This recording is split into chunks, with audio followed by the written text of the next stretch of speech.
My friends and I always watch the Heat shootout scene. My 7.2 surround shakes the walls, doesn't get any better. I remember Val Kilmer talking about how they train with military guys.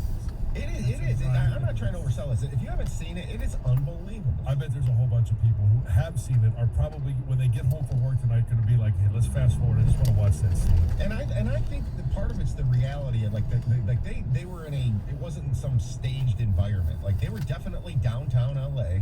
Yeah. In a high building out and then they had the open environment outside. And it's great. It was very good. John, what about another DiCaprio movie, Django Unchained? Nope. You just don't like No, Basketball Diaries? It's what's that? Did you see Basketball Diaries? No. That's one of his first ones. Yeah. No. Wasn't he Gilbert Grape too? Yeah. Gilbert Grape, yes. Wasn't the Johnny Depp was in that movie too? I never saw it. No, Johnny Depp. No, Johnny Depp. I like Johnny Depp. Okay, so Johnny Depp's in the movie and he's co-starring with DiCaprio. Watch it or not? Probably not. Maybe this is our next best of category, Stoney. We'll just pick an actor and name their or actress, name their best movie, and have a debate and do a Twitter poll. The best. Java best. All right. Our telephone number is 248-9797. Last night, the Pistons lose 116-111. Then they traded DeLon Wright to Sacramento for Corey Joseph, who probably won't be here next year, and 2 second-round draft choices.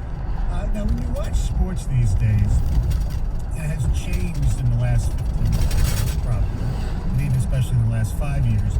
You know, the cliche that defense wins championships.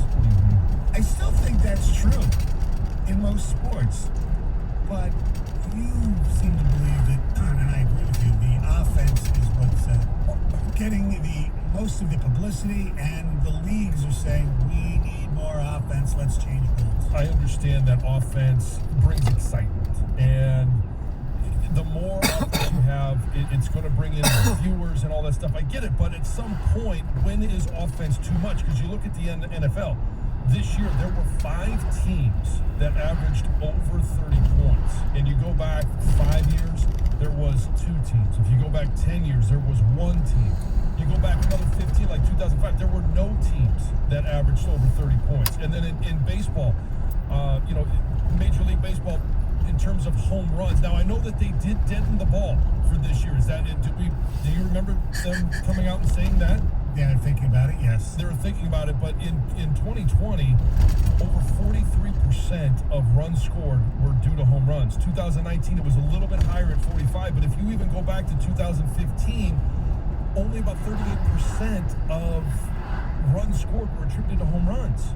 They keep upping the advantage for offenses. You protect the quarterback. And most recently I saw, and what made me think of this is an article by ESPN that said they're going to make sure that the baseballs that pitchers are throwing are not doctored with any foreign substances. And in talking to Boyd yesterday, he was talking about the rotation and the angle and all of that stuff. Well, if you could put a foreign substance on there, it gives the pitcher an advantage. Baseball wants to make sure that the advantage isn't with the pitcher or with defense. It is always with the offense. Well, we'll talk to Daniel Norris about that probably at 8:02 as well. And then the other thing to bring up, the other sports, basketball with the 3-point. I mean, it's a completely different game. Number one, and nobody plays defense. Yeah, and hockey to a lesser extent. Now they can say they're calling a lot of these ticky-tack penalties because they want to curb quote violence.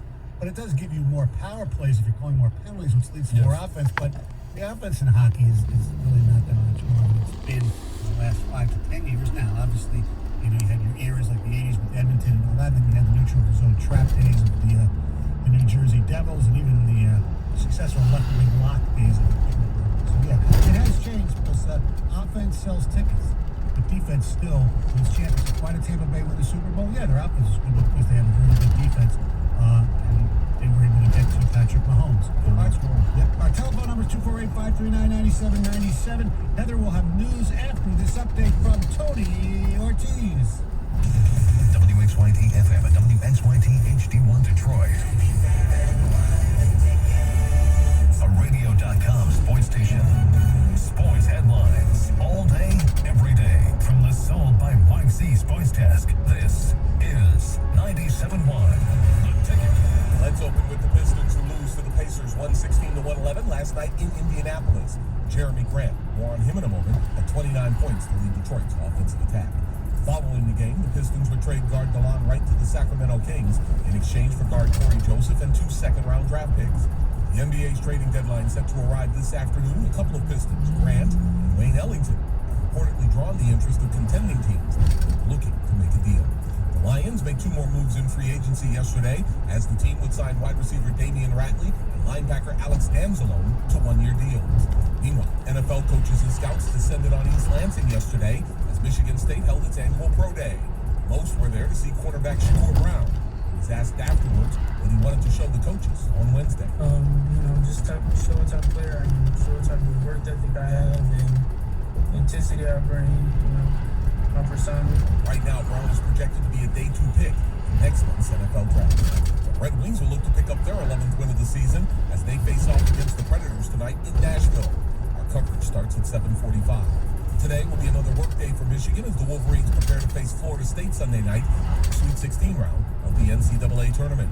Meanwhile, in a recent post on Twitter, ESPN's Dick Vitale predicts that Michigan, as well as Gonzaga, Baylor, and Loyola of Chicago, will advance to the Final Four, with Gonzaga beating Baylor in the national championship game.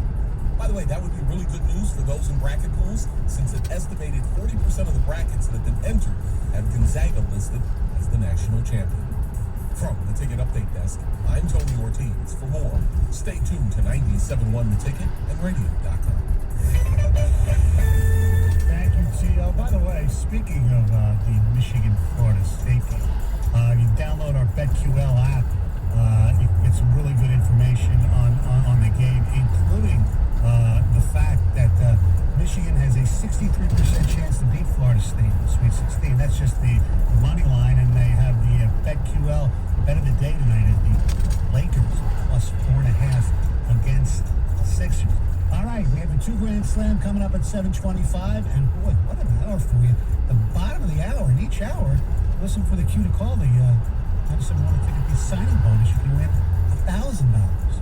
And you're always a winner when you hear from Heather. What's up, Heather? Well, as COVID cases rise a little bit in Michigan, Beaumont hospitals are actually restoring their visitor restrictions. So restrictions will go into effect today at 8 a.m. and they're in place to help protect patients, staff, and the community. So no one will be allowed in rooms of patients who are pending or test positive for COVID-19, except those who are actually approaching their end of life, unfortunately, those under 21, women in labor, and then other extreme circumstances. And then they say also any patients who do not have COVID-19 can have one family or friend present under certain circumstances as well. So that's going into effect. And as we talked about this morning, COVID hospitalization rates in Michigan are actually increasing among the younger age group. So they say that from the beginning of this month, March 1st through March 23rd, hospitalizations increased by 633% for adults ages 30 to 39 and by 800% for adults ages 40 to 49. And they also say that statewide COVID-19 hospitalizations have doubled over that same time period. So they are seeing a little increase in hospitalizations as well as positivity rates and COVID cases. If it sounds bad with the number of percentages that John pointed out, we'd like to see what the actual numbers of people are before we get too alarmed. But yes, it's not over yet. Yeah, and you never want to see the arrow going